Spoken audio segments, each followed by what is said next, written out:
TikTok যে করে অমরকে তো চিনেন। অমর একটা কথা বলছিল যে নিজেকে এমন ভাবে তৈরি করো যেন জীবনে বউ বিক্রি করে না খেতে হয়। নিজের এমন ভাবে প্রতিষ্ঠিত করো যাতে ভবিষ্যতে অনলাইনে তোমার বউ বাচ্চার ভিডিও বেচা না খাওয়া লাগবে।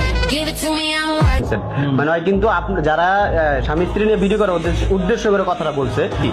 আরে এত ইমানদার এত ইসলাম মসজিদে যাবে, ওরা তো মসজিদে যান একটাও। ওরা অমর আপনি কয়বার দেখছেন মসজিদে যাইতে? নামাজে দেখতেছি। আরেকটা জিনিস জানাই রাখি, এটা কিন্তু আমার প্রথম জুম্মা মানিকগঞ্জে। এর আগে আমি কখনো মানিকগঞ্জ আসি নাই তেমন ভাবে, আর জুম্মাও আসে নাই।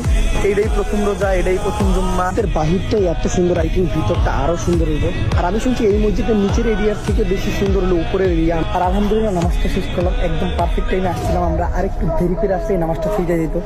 এই জায়গায় আমি আমার আজকের জুম্মার নামাজটা শেষ করবো। বন্ধু নামাজ পড়তে যাও, বন্ধু নামাজ শেষ করে মিলাদ শেষ করে